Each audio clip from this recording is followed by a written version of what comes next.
Thanks for joining us today, Ed. Could you introduce yourself and give our listeners a brief overview of your journalism experience? Sure. I started in journalism in the mid-1980s in college. I worked for an alternative weekly newspaper starting in 1987, and I wrote about mental health, juvenile justice, and wannabe mobsters. I worked a year at the Providence Journal-Bulletin in Rhode Island, and then I left and wrote magazine stories, and then I ended up at another alt weekly covering City Hall in Hartford, Connecticut, where I got into a scandal at the Public Works Department. There were bribes to the city manager and people like that. And we also deposed the high sheriff because of bribes, and we got the sheriff system abolished in Connecticut. I wrote about a real estate scammer named Mark Shapiro, who was ripping off investors and banks and turning pretty nice apartment complexes into slums. And he had me arrested, but he later got sentenced to something like 30 years in prison for fraud. I worked in Florida for 5 years and uncovered the nonprofit companies that Jeb Bush used to get himself into the governor's mansion. I dove into the local taxi monopolist, a guy named Mears. I showed how a congressman named John Mica made a fortune in the cellular phone business that he had helped write the regulations for. He basically won his own lottery. So I spent the past 3 decades plus digging into public and private companies, both for-profit and non, examining the regulations they influence in order to, cut out competition and make their owners rich. And I did a long series on the drug treatment industry in Baltimore. I found it enriched some of the sleaziest actors here, and that turns out to be true a lot around the country, particularly with opioid sober houses. And I've been speaking to and reporting on opioid addicts for my entire career. I spent a lot of time with medical professionals and psychologists, social workers, people like that, as well as drug dealers. I'd love to hear that story about how you got arrested. So Mark Shapiro, he went into business taking chunks of money from like dentists, like $50,000 here and there, and investing it in apartment complexes. You'd have a 2 buildings with 50 units, something like that. Yeah. And you borrow money from the bank for that, and you basically run it, and it's just, normal landlording is what it should be. But what he did, he would take the money, he would buy the buildings, and then he would take the rents, and he would take all the money out of the buildings, and he wouldn't fix anything, and he wouldn't pay the mortgages. So there was one complex that had three fires in different units, and they were calling me saying he's not fixing the units. And I walked across, I basically came to the complex, and one of the tenants met me, and they said, "Here, let me show you." And we walked into one of them. There was no doorknob in the door. It was a hole. She pushed the door open. I walked into the thing, and my photographer came in to take a picture. Along came, he was some kind of security guy. "Oh, you got to get out of here." So we were like, "All right, man, we'll get out of here. You sure you don't want to talk to me? I know, there's a lot going on here." He's like, "Oh, no. So he gets, and so like a week later, I get a call from a cop. He says, "We have a warrant." So they busted me for trespassing. Yeah, because we crossed the threshold of this unit. Me, my photographer, and this lady who lived there.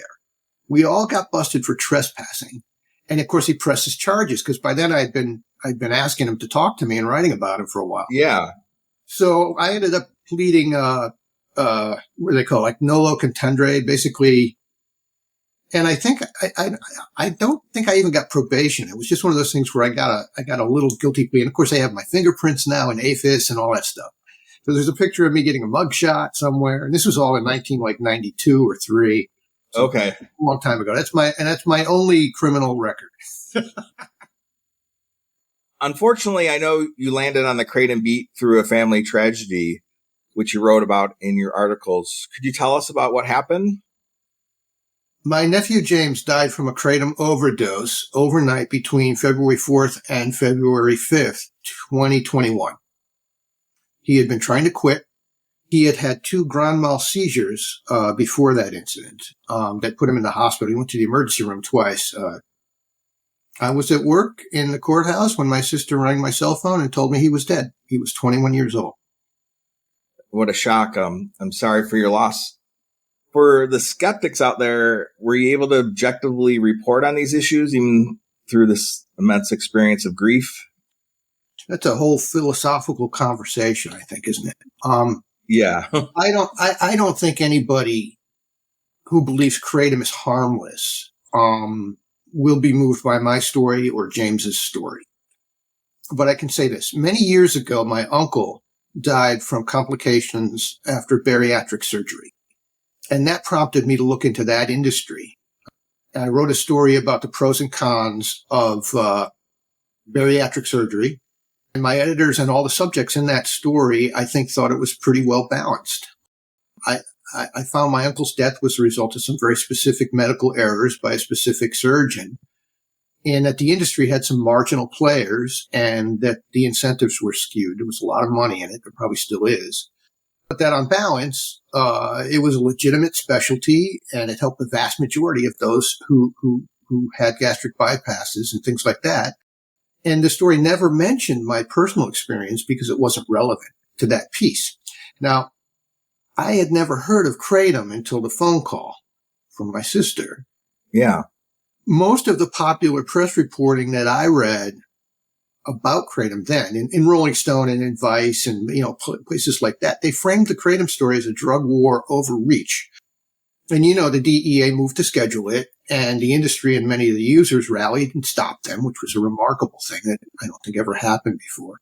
And nobody had, at that time, in journalism, nobody had looked at the big kratom vendors or the American Kratom Association, which at the time was claiming there had never been a death attributable to kratom. And I was able very quickly to locate about a half a dozen wrongful death lawsuits stemming from kratom and kratom alone. I mean, I threw out the ones that had polydrug. So I had those in hand. And reports from kratom-only overdoses from medical examiners where they put them in a grid. You wouldn't have the name of the person, and so I couldn't contact them, but it would be a data point. And when I looked at what AKA was saying and compared it to the evidence I was able to gather, including James's autopsy and toxicology reports, I saw problems. You're right. For the kratom proponents, no matter how balanced and nuanced we are, we'll just be called kratom haters, so. You can't say I'm unbiased, but I don't want you to think I'm trying to be fair. I want to give everybody the chance to make their best argument. And I did.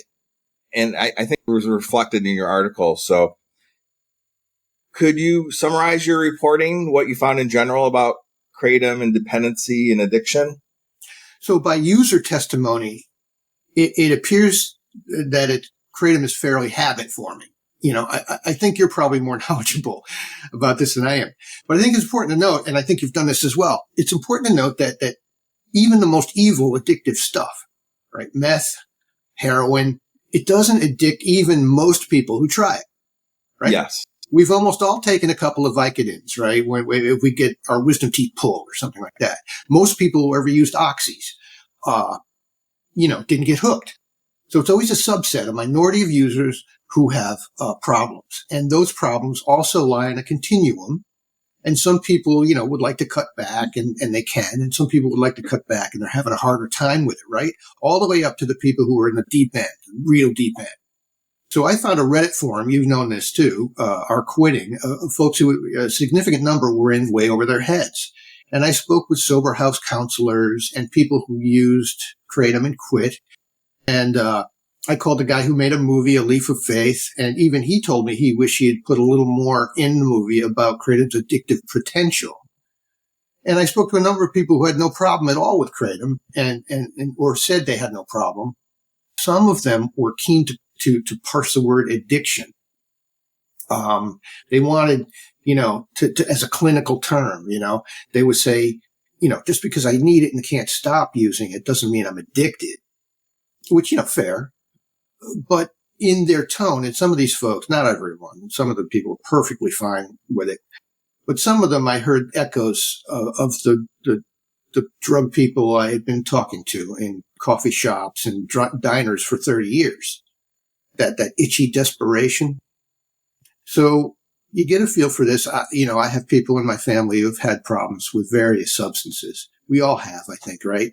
And if you're paying attention, you get a sense of that. So I got that sense that addiction is a thing with this, right? You're right about the equivocation is often around the use of the word dependency versus addiction. Right. And the academics actually use the word dependency because for a good reason, calling somebody an addict in that kind of language can be stigmatizing. Sure. So a lot of the academic literature, they might use substance use disorder. Yes. On the other end, that plays into sort of the marketing of it and the insistence that it's just a dependency. And then people that don't have consequences they want to just normalize it. They wince at the word addiction because they're just drinking a little cup of tea, in the morning. So, yeah. And if you're doing that, it should be fine. I mean, they're still dangerous because the supply chain is so strange, but right. And I have a lot of sympathy for people with substance use disorders. It's a little bit, in my experience, it's a little bit like using like the word Latinx when you talk to people who are, native Spanish speakers and stuff. They tend not to use terms like that. And when I talk to people who are in recovery for substance use disorder, they tend not to say substance use disorder. Say I'm an addict. So yeah, that's both ways. As a reporter, it was drummed into me, don't use euphemism. Don't use euphemism because it weakens everything you're trying to say. So there's a real tension there between the clinicians and the people like me who I'm not a clinician and I'm trying to be clear about what's happening. That clarity is we want to embrace because we feel like there's this minimization, especially when we're struggling. So in your reporting, you identified this big gap in the published science in which studies funded or sponsored by the American Kratom Association often showed a more rosy picture in terms of addiction, whereas other researchers with no affiliation with the AKA identified more concerning findings about the abuse potential. Could you explain that? Okay, sponsored may not always be the best word. In some cases it is, but the AKA hired a patent lawyer named Jane Babin to debunk the FDA's initial report of kratom-related fatalities, and which turned out to be flawed. The FDA's report. You've talked about this before, I think, on the past. They also brought in Jack Henningfield, who I'm told is a big shot in addiction research, and he's now with an outfit called Pinney Associates, which also works for the nicotine industry. So he and his colleagues did some things I think are questionable, underplaying kratom's addictive potential, comparing it to coffee, citing, at some point somebody cited a letter to the editor of a medical journal as if it were research. It's clear that whatever expertise Henningfield has in the scientific field, he's using that skill to tip the scales. And he's paid to do that. That's what his job is now. What I was doing, I was trying to assess what AKA was putting on its website and what Mac Haddo, who's the main lobbyist for AKA, he was sending me, and seeing where it fits in the larger world of kratom research. I wasn't surprised to see AKA's stuff was more favorable than some of the other studies. Another issue in your articles, the research relies on user surveys. And so even if they're not directly funded by the industry, the audience for some of these questionnaires directly targeted AKA members or other pro-kratom individuals. And surveys are already kind of considered to have a bias because people with positive experiences are more likely to complete them. Similarly, case reports over-report negative experiences. What did your reporting show about this? Yeah, I was surprised to see the AKA citing research based on surveys of kratom users that AKA basically supplied. And like you say, it seems like a subset of kratom users that might be that's a subset of kratom users that might not be representative of all kratom users, particularly during that time just after the organization had beat back the DEA. So the researchers who did those studies admitted, at least one of them did, that they might have some bias. And I don't consider them to be AKA or industry sponsored, just influenced. Yeah, and one of those researchers I'm going to I have a quote of him in one of your articles that really struck me. It was Oliver Grudman who, quote, he said, quote, Kratom taken responsibly, and if it's a good product, taken in relatively low amounts after consultation with health professionals, is probably fine.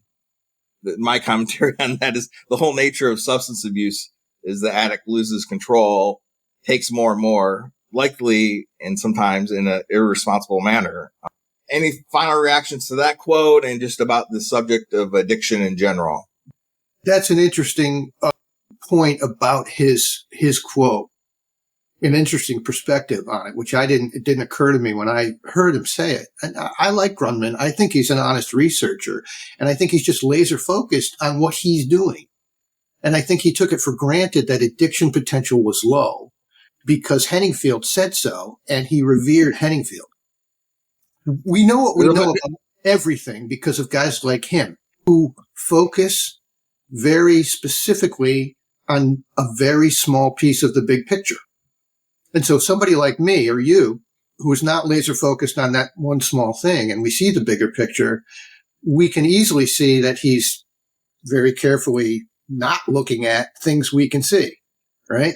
But we also can't see what he sees, right? He's looking at particular things about a molecule that may unlock fantastic benefits for all of us later. And I think they all do it this way. You know, it's just they have to not think about all this other stuff because they're focused. That is important. There are promising studies of benefits that could come from this plant. One thing I find in the discourse about Kratom is the conversation seems to be frozen in time back to that period when the DEA and the FDA were going to schedule it. And like you pointed out, the FDA, their reporting on the fatalities and some of their claims was really flawed. The conversation seems stuck in 2017, and now it's 6-7 years later, and we have a lot more information. Have you noticed that? Let's be real clear. I am not really in the world of Kratom research or even Kratom journalism so much. I mean, the stories we're talking about, I wrote 2 years ago, 2 years ago, whatever it's been. So, but right at that time, people were citing this Babin study as, we debunked everything the FDA had to say. And, it did feel like that. And it seems like it still might be something like that. Yeah. 2 years later, it's the same arguments about why it's safe. Sure. Your first article was entitled, Can Kratom Kill? It's a firmly held belief by the majority of Kratom proponents that it is an impossibility for Kratom alone to cause the death. I shared a study with you earlier about Florida. Based on your previous reporting, what is your reaction to that new academic article that just came out this year? I reached out to one of the lead authors on that. And he basically said, read the study. So I did, because all I had seen is the abstract. And I feel like I need to follow up on that. 21 Kratom only deaths is in line with the total number I had found nationwide, looking, since 2016. So if there's that many just in Florida in 2 years, then either I have radically undercounted them, or the death rate from Kratom is increasing very quickly and substantially, or both. And it says what it says. It's a lot of Kratom deaths and a lot of Kratom only deaths, or deaths that were attributed that there's nothing else in their system that could have possibly killed them. I think that's significant. The scientific literature has suggested ranges for the amounts of Kratom that can be found in postmortem toxicology reports that may be indicators of lethality. Your nephew's blood Kratom level was 2,200 ng/ml. Talking about nanograms per milliliter, which is a tiny amount of stuff in your blood. You reached out to a professor of pharmacology, and he did some calculations, and he said, quote, to reach those high blood levels, the doses of Kratom had to be at least 40 to 80 grams of leaf material consumed in a very short time, maybe an hour at most. Trying to figure out how much of a leaf material you took. Kratom proponents will point to studies in mice that indicate even kratom consumption 40 times the average dose cannot kill a mouse. Can you help us make any sense of this conflicting information? Yeah, I wish I could make more sense of it. And Walt Prozlak, who, again, I think is an honest broker and a real researcher, because he did some real interesting work about kratom being, kind of dirty, coming in with heavy metals and things like that. He's a person who uses it and thinks it's helping it. Anyway, I think he's a good researcher. The best answer I have in terms of what he was trying to do is that estimating amounts of kratom ingested from blood concentration levels found post-mortem is a very dicey business. So Walter didn't know how to do that very accurately when I spoke to him. And I think he probably still can't. And I don't think, maybe nobody can. And for that, because, if you think about it, to get a baseline in order to be able to do this accurately, you would have to measure the amount of kratom products that a person ingested before it killed them, and then check their blood levels afterwards, and then do that a bunch of different times with different people, because the human body is variable. So I saw another example where Grundman had been called as an expert witness in one of the other wrongful death cases. And he tried to estimate the amount ingested, and his numbers were crazy massive amounts. All right. But then he rescinded that later after recalculating and reconsidering. And I have a couple of court documents on that. So it's just one of those things that you can't really do very well yet. And that maybe over time, they'll begin to be able to do it better. When I was looking at it a year or two ago, they couldn't. Yeah, this is a little bit above my technological and scientific background, and so it's a little complicated. I have seen big ranges from 40 to 80 grams from what this professor said to 40 times that amount, Yeah, I think Grundman's was something like that. They were talking about, 50-gallon drums full of this stuff. And it was just because they don't have a good method to do this yet. And obviously they're not going to be testing this in humans in terms of a lethal dose. Right. And you can't do an LD50 on people. That wouldn't. Yeah. And there's other factors like your weight or your BMI, for example, that. Right. And your metabolism and everything else. People are different. We metabolize alcohol differently. We metabolize opioids differently, cocaine, all of it. One tactic of the industry or proponents is like, since we don't know what it is, it's an impossibility for kratom alone to be lethal. And I know one aspect of the debate is the involvement of the Pennsylvania-based NMS labs. The lethal doses ranges I cited earlier. Published literature comes from at least one author affiliated with NMS. Could you provide some background about this lab? So I think that lab created the tests that coroners use to find mitragynine in the blood of corpses, or they do that testing, and they're one of only a couple that does that testing. So they spend a lot of time and effort working out how quickly the substance dissipates, and offered guidance to the medical examiners on that. And another claim by the kratom advocates is that medical examiners are getting this all wrong. They are interpreting the correlation of kratom in a body as causation of the death. That is, the MEs are doing this. And at worst, they are literally lying about kratom causing the fatalities because of the FDA or other conspiracies. What should we think about these claims?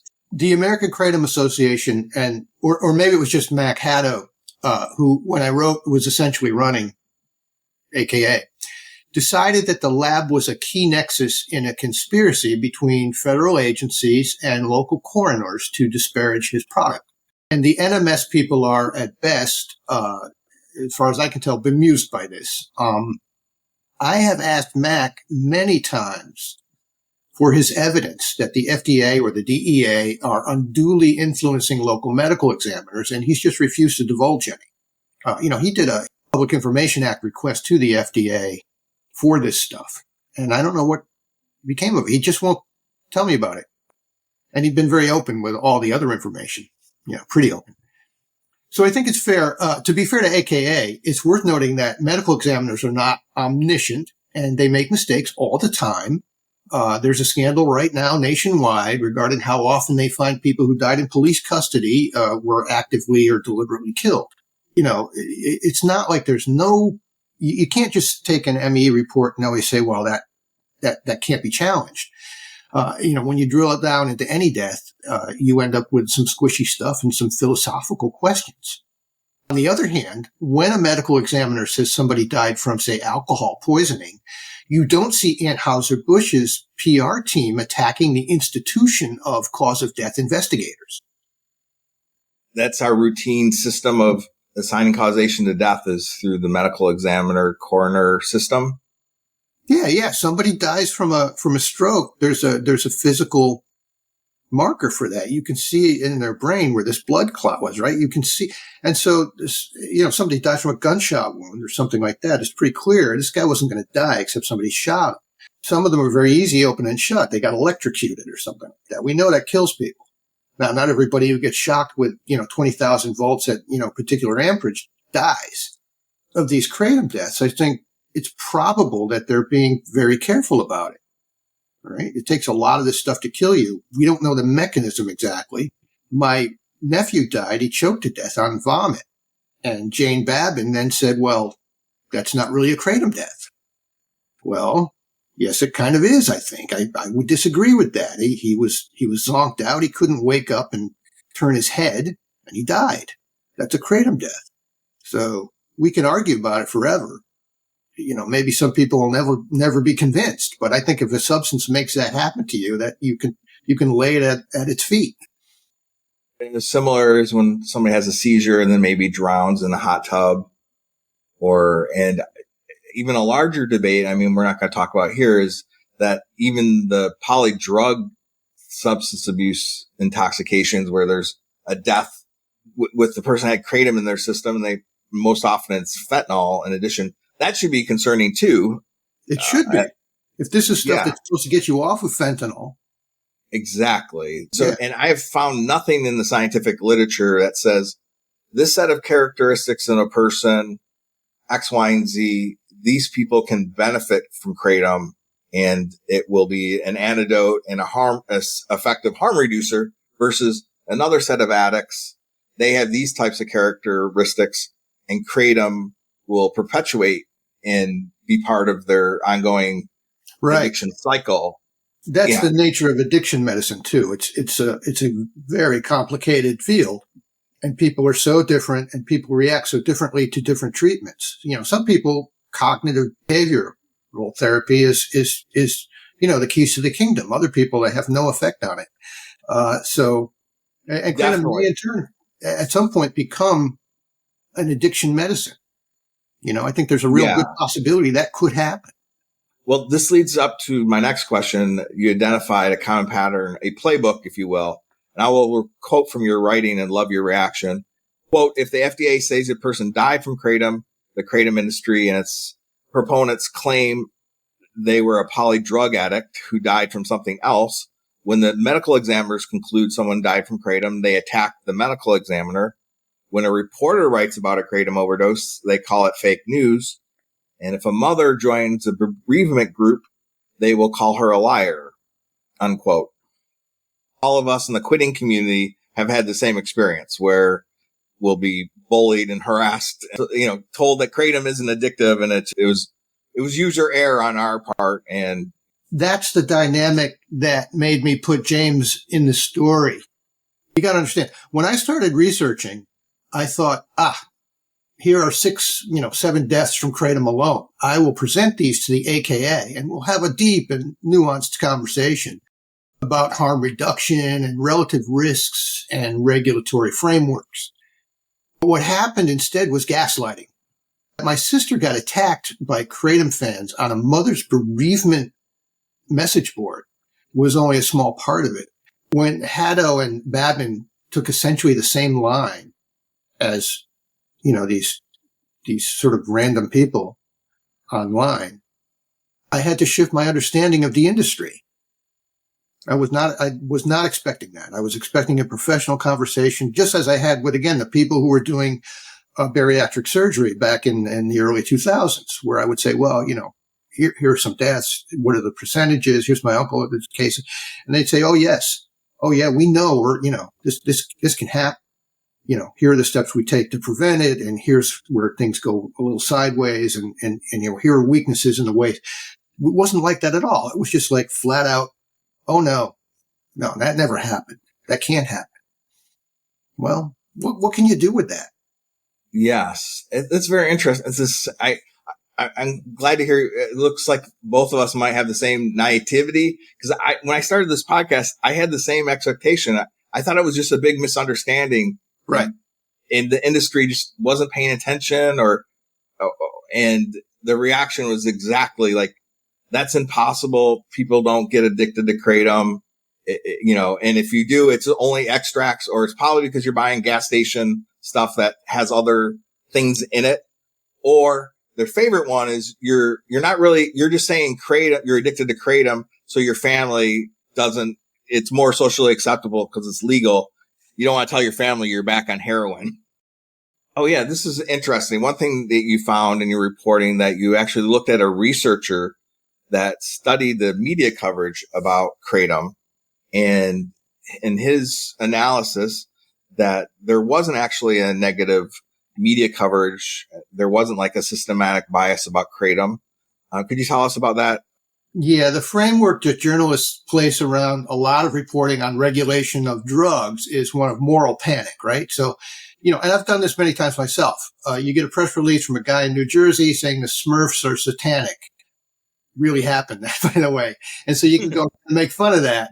Reefer madness was a thing. We all know now that cannabis, for most people, is not a terrible threat.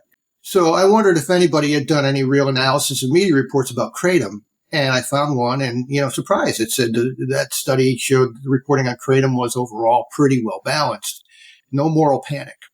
Now, of course, that's one study, and the way the media, the overall news media has changed recently in this country. It's hard to put much stock in any one study reporting, on any subject. So many media consumers are getting most of their news from just one or two sources. And so if there's a lot of balanced or different reporting in other sources, they won't see it. So I think a lot of people in the kratom world, if they're watching TV news and just looking at that, you're going to see these cases of a death, and it's a little bit, it can be a little bit moral panicky. But where if you're just reading, the glossy magazine stories, which are written by other kinds of people, it's almost all, no, this stuff is very safe and it's fine. And unless you start seeing the whole array, the whole gamut. Yeah, and again, Right. Nobody was reporting on what the AKA is. Nobody was drilling down and reading their tax forms or anything like that. I'm the only person who had done that. Yeah, that's the only reporting that I can find. So, and part of that, you examined the original founders of the American Kratom Association, and that they were pushed out. What was the story behind that? I was months into my reporting about American Kratom Association when I learned that Susan Ash existed, which is astonishing to me, because she, of course, was the spokesperson and the person in, doing the stories back in 2016 or so, when they had the big fight against the FDA and the DEA. So I didn't know she existed for several months. And then she's this lady, this lady with Lyme disease who used kratom for pain relief and started a grassroots outfit and got, to try to keep kratom legal. And so I reached out to her, and it was a long time before I was able to get to her. I found this ugly thing where the AKA put out a press release after she was ousted, and I think Pain News Network or some outfit like that had a story about this. The release basically accused her of embezzling. And so she was really hurt by that, and it was hard to get her to talk about it. But best I could piece together, Susan Ash founded and ran AKA and had a small board, and then they hired Mac Haddo to professionalize the operation and really kick it into gear when they were under threat. And Haddo stacked the board with his cronies and then pushed Ash out.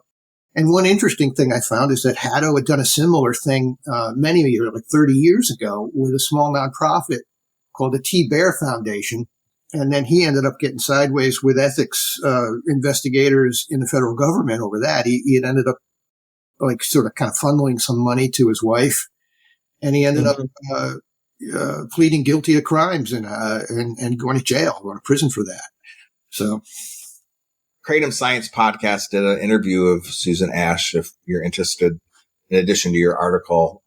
I don't think you can talk about Kratom, the Kratom industry and Kratom regulation without talking about Mac Haddow. Some of the pro-Kratom people are just anti-prohibitionists, so it's like for all drugs should be legal and, Right. Yeah. You take an ideological stance and decide that you're going to sort of base all your thinking around that. Yeah. Yeah. It simplifies things. The moral imperative. Yeah. And I've heard it's like a horseshoe. The other end, who think all drugs are all bad, both of them have very black and white thinking. It makes life simple not to have to deal with all these nuances. But it's hard to make policy based on that actually works. Yes. On both sides. And it's a big anti-government freedom kind of thing. And supplements industry is like that. Like, Alex Jones is a big supplement guy. I found that to be fascinating, and I'd like to write and learn more about it. How would you compare the AKA to other lobbying operations? Every industry works really hard and spends a lot of money to protect their interests, with Great government. Question. And I don't study lobbying organizations a lot, so I can't really make I don't have a really informed opinion on that.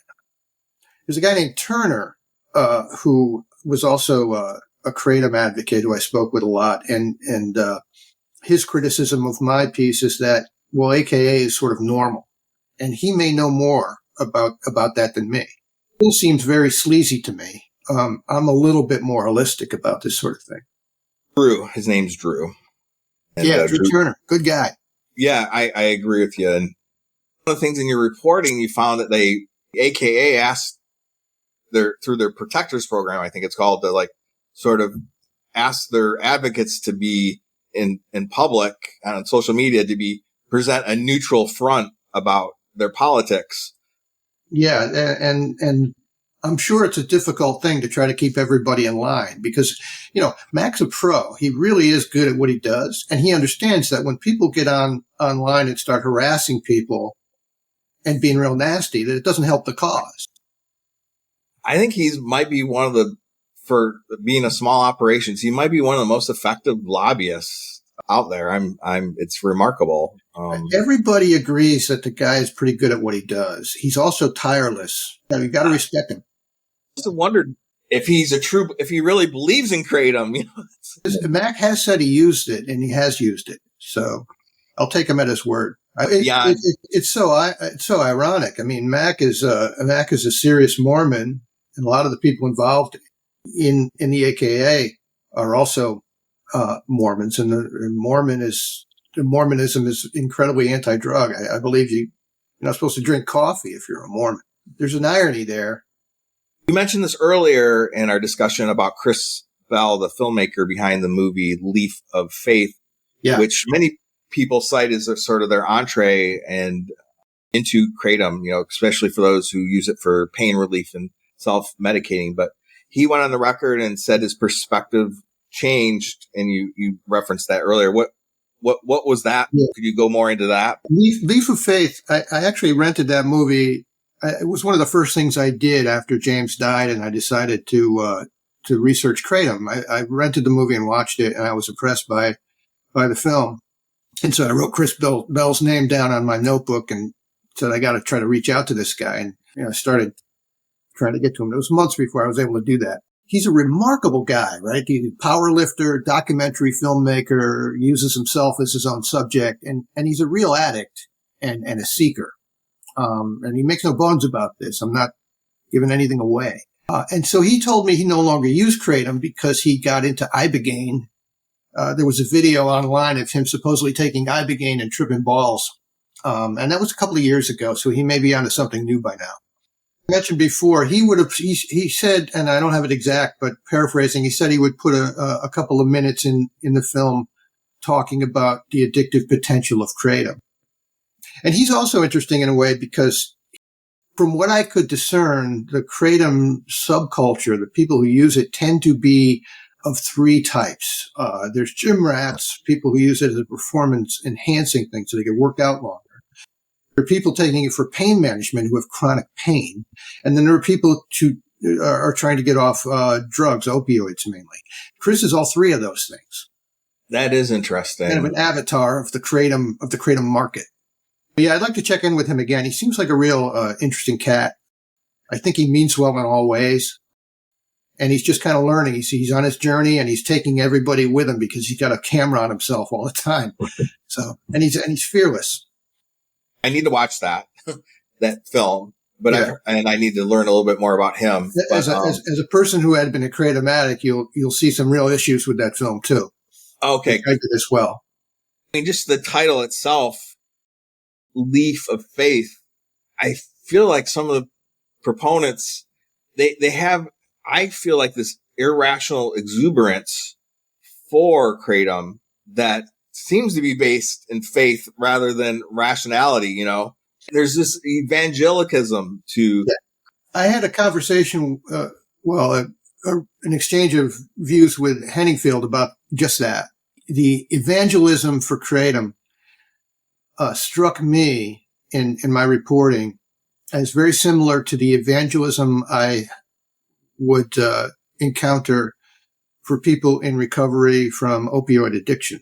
So there was this pattern. And over years, of course, you would talk to the same people, with their problems. And they'd go into one treatment center and you'd see them and they'd say, oh, everyone I was in before was no good. You know, these guys were crooks. These guys were lousy. This is the one, this is the best. And then you see them, 2 years later, and they'd be like bad mouthing the one that had been their savior. And this new one is the best, that sort of thing. And I felt like that was a pattern I saw over and over again that is almost integral to addiction behavior. So I asked Henningfield about that. And his response was like, oh yeah, that's it. And so, right. People who have addictive or addiction personalities have to think about one more thing you have to think about is that your brain works that way. I can relate to that. Right. The sort of the worship of Kratom is weird, but I like 12 steps and I find it effective, but I know 12-step evangelicals who preach it sort of as the only way to go. Right. And some of the reasoning is the same. Like if the 12 steps don't work for you, it means you didn't do it right. There's something wrong with you. Yeah. Yeah. So it's a reverse mirror of the same kind of thinking. And it's like, especially with addiction, maybe all things in life, it's a really complicated problem of nature and nurture and genetics and upbringing, interaction with the substance. This is a follow-up question from your earlier. You did some reporting on the opiate industry and then the rehab industry, I guess. And it was in Connecticut. My big opioid stories were in Maryland or in Baltimore. Could you talk about that? Well, yeah, just basically, Baltimore has a lot of heroin addicts, and we have a very large industry that caters to addiction recovery. I wanted to take a careful look at how effective that was. This is about 10, 15 years ago now, about 10 years ago, I guess. And what I found, along with a lot of very well-meaning people who were doing everything they could to help people get free, I found a lot of profiteers. Much of it was involving housing. What you could do is kind of put people in slums. And we all seen these recovery houses where you got 10 people living in the 3-bedroom row house bunked up. If you're getting $100 or $200 a week from each one of those, these are houses that you maybe bought for $15,000 or something like that. In Baltimore, it's an amazing sort of thing. Not a lot of real services. There's ways to get the government to pay. And it was a kind of a shadow world when I started looking at the land records, I started finding some real shady stuff. And so I reported about that. That was one of the things. And it's largely unregulated? It was like entirely unregulated. It kind of fell between the cracks. And mostly that because, you cannot do a zoning law against rooming houses. There used to be laws. They were sort of morally based Christian laws about like, well, unrelated people can't live under the same roof because that would be sin. And that's all been overthrown, and rightly so, I think. I lived myself in a house with, 3 other housemates when I was a younger reporter because I couldn't afford to, have a place of my own. Get paid enough. It's perfectly reasonable, and, it should be allowed. But it's also subject to abuse, particularly when you have vulnerable people. So they do it in homeless services, they do it in addiction services, and often those two things overlap. New York Times did the same thing down in Florida, the same story. It's the same story everywhere. You should pack a bunch of people into a house and they don't expect much and they're at their lowest and you can get money for this. They don't have to make the $100 a week. They can find a way to steer it, Yeah. And the interesting thing about Florida, it kind of overlaps with the subject for our podcast is there's a Kratom bar industry down there and, it overlaps with those halfway houses. And, some of them test for Kratom, some of them don't. And, it makes it even more complicated for those trying to, get out of their addiction. So a couple more questions here. One of your last articles in your series last year was The Law and the Profits, a look at Kratom's political underbelly. Yeah. And you documented the big money, that goes into Kratom lobbying. And I want to urge listeners, I'm going to link all the pieces, but this one was complicated and long. So, but could you give us an overview of what you found? That piece was too long, I think. I wish I could have made it shorter. So the bottom line, to boil it down, the bottom line is Mac Hatta was taking a lot of money. They ousted Ash and they claimed she couldn't account for $20,000 or something like that. Mac, according to the AKA's tax forms, was taking almost $200,000 a year out of that outfit. And late in my reporting, I then found a second nonprofit corporation called the Center for Plant Science. It's the same people, no website, hardly anybody knew about it. And Mac was taking even more money as a consultant from that, another $173,000 in 1 year. So he had a friend on the staff, Peter Candlin. He paid 6 figures. They paid Penny Associates 6 figures. They were paying Hogan Lovells, these various other law firms and consulting firms and lobbyists. They paid a state senator in Utah, Curtis Bramble, $374,500, starting just a few months after Bramble introduced the AKA's model legislation, the Kratom Consumer Protection Act, in the Utah state legislature, and they passed that law there. And all of a sudden, this guy then gets paid $374,000 as an international business consultant. Yeah. Senator Bramble just 2 weeks ago appeared before the Ohio Senate on behalf of a bill that probably. Yeah, the AKA's model legislation. And he talked about his Utah experience and how many people have consulting businesses, but he's a paid advocate for Kratom. I found his testimony objectionable when he compared Kratom use to a Diet Coke dependency, which I think is ludicrous. So, question to that piece: you found that Mac Hatta was playing both sides. No. What he did, he's a lobbyist consultant. He works for a lot of different people. Okay. He ended up Dan Fabricant was one of the other people I spoke to for this, and he had been head of, I think he was head of FDA for a while, and he was one of the people who put Kratom on a list of sort of substances you can't import to the United States. Fabricant, of course, left the government in the normal revolving door situation. He is now the head of the biggest lobbying group for supplements, the supplement industry, and he has hired Mac Hatta to work for him on that. So Kratom isn't really a supplement, but it kind of is. It's in a strange netherworld. It should be regulated as a drug, right? Hatta insists it's a food, and therein lies the mischief. The FDA import ban. Could you explain that? And I've had listeners ask me about that because they've heard about this. the import ban, it's not totally a ban.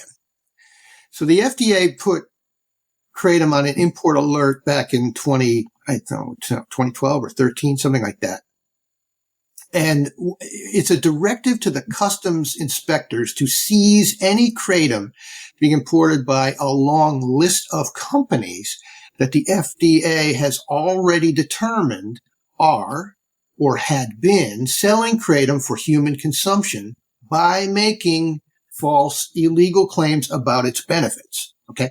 So FDA says, you're saying Kratom is an elixir and it'll make your dick hard or whatever. We're going to put you on this list as a corporation, and it's Ed's Kratom vendors. All right. And the list is just a scroll of names. It's hundreds of different corporate names. And you're telling every customs inspector across this land that if they see a bill of lading, an invoice that has Ed's Kratom vendors listed on it, and it says Kratom on the box, that you take that box off the shelf. The alert also directs inspectors to sideline Kratom shipped by other companies, and tell the FDA so that they can determine if that company is making false claims and should be on the list. And so this is completely unworkable in real life, right? Because there's all this stuff coming in all the time. There's all these customs people, and they have to get their job done quickly, and they cannot consult a list of 1,000 corporate names every time they do it. All right? Because these corporate names they pop in and out of existence, right? Like muons, right? They're only existing for a year or 2 years, and then they go away, and the same people invent another company. So that's why the FDA sees it's just a few shipments a year at most. So it gives them a little bit of flexibility to crack down with some discretionary actions, but it's right. They have to think about it. And again, customs is looking for what? Atomic fucking bombs, right? Yeah. They're looking for heroin. They're looking for fentanyl. They're looking for all this other stuff that is considered a higher priority, and I think rightly so. So they really can't spend a lot of time on this. And it also creates another loophole. Like if your company is bringing Kratom in for some other purpose, like, not for human consumption, which nobody does, but you could do that. That's perfectly legal. And at times the packages are labeled when you buy it, not for human consumption, which is right. And this leads up to there's all this rigmarole and investigation that FDA people or customs people have to do in order to seize it, which is why. And again, you've got to assume it's properly labeled, or else you got to sniff it out, which is hard. So it becomes easy to kick Kratom into the country and easy to sell it. Well, this leads to the next question. It sounds like the FDA at some level is asleep at the wheel here. What could they do better, and what are their constraints with existing laws? So they under the existing law, FDA has to prove the stuff is harmful before they can ban it, right? And that's what the Dietary Supplement Health and Education Act that Mac Haddo essentially helped write. That's what it does. It makes the burden of proof go onto the FDA instead of the person who's selling stuff for your consumption in the United States. And they thought they had done this in 2016, right? The FDA said to the DEA, hey, this stuff, go ahead and put it on the schedule. And DEA is like, okay, boss. And then they got walloped. So FDA wants it regulated as a drug. The industry says, no, it's a food. And I think the strongest case the FDA has is to enforce the import ban, which we just talked about, is practically very difficult to do. So I don't think the agency is asleep, though. I mean, if you look at their brief, they're charged with regulating an enormous portion of the U.S. economy. Everything, all food, all drugs, any supplements, all the pseudo drugs. So in that context, Kratom is a small issue. It's a subculture within a subculture. And because of the way the laws are written, because Deshay says it's on the FDA to prove it's unsafe, and then even after they do that, they still get Congress basically saying no, back off. They're kind of hobbled. Did you find any evidence of a conspiracy and that the FDA has some kind of vendetta, or is it more it's a bureaucracy and then they got bigger fish to fry? Well, the FDA really wouldn't talk to me about this stuff. Okay. I thought that was interesting because in the past, if I've called them on something, I have, their spokespeople have gotten on the phone pretty quickly and discussed the issues. So I do think that they're just harried. I think it's much more that they're, particularly in the last few years, right? During COVID, there's a lot of work to be done in that agency. So I'm trying to give them the benefit of the doubt. I don't think there's any conspiracy of anything. I think it's just a matter of you have one time many years ago, I did a story about the local animal shelter and how many, dogs and cats are being abandoned in Baltimore and how underfunded it is. And the guy in charge of the thing, he said to me, I'm going to hold up a puppy in one hand and a baby in the other. Which one should get my concern? Because you can only pick one. Yeah. And I think it's a bit like that. What would it take, for example, to regulate kratom like cannabis, where it would be legal, but it would be dispensed through like local place-based locations that were licensed and inspected, and there was. I mean, if you think the cannabis regulation system is good, I mean, I guess have at it. What would it take? It would take state laws that would say, here's how we're going to do it, right? And in the case of cannabis, what they're saying is, here's how we're going to do it, and these guys get licenses, and these guys over here don't. And here's an opaque process by which we pick these people. It's normal American politics, right? Yeah. I happen to think that it's incredibly corrupt, right? So, but again, cannabis, I think, is a safer product. Right? If your cannabis isn't rotten, it doesn't have some fungus on it that's going to kill you, and it's just cannabis.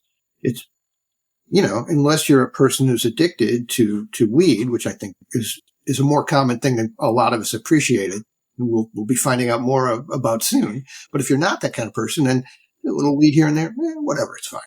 I don't know a lot about regulation, but I understand it's created some big monopolies. Recently did a piece in July about an importer that was, could you tell us about that case? Ashton Guthrie was Susan Ash's friend, 10 years ago or so, and he got her to start the AKA, and he told her to hire Mac Haddo. And so he's one of the founding figures in the Kratom community, as it's known now, right? He was a Kratom importer and seller. And he's also, like a lot of people who get involved in these kinds of businesses, he's a kind of a quick buck artist. He's the kind of guy who owns multiple exotic cars, always working an angle, an archetype American character. So the industry likes to tell people that it's moved past guys like this and it's maturing and we're formalizing everything. And that's one of Haddo's main themes. I don't think it's true, having researched several of these companies and having interviewed the guy in charge of MIT 45. So he got busted on the import ban and essentially for moving money around.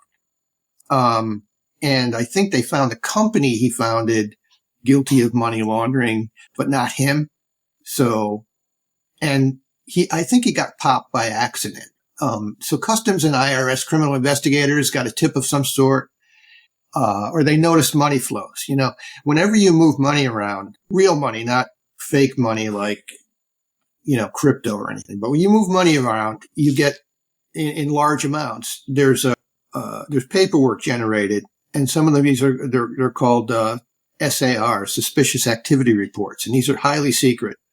You never get to see these unless you're a federal investigator with a clearance. But they get forwarded to IRS regularly, and the IRS guys basically, they're seeing this money getting moved around. Here's a young guy with a flashy lifestyle and no real legitimate businesses.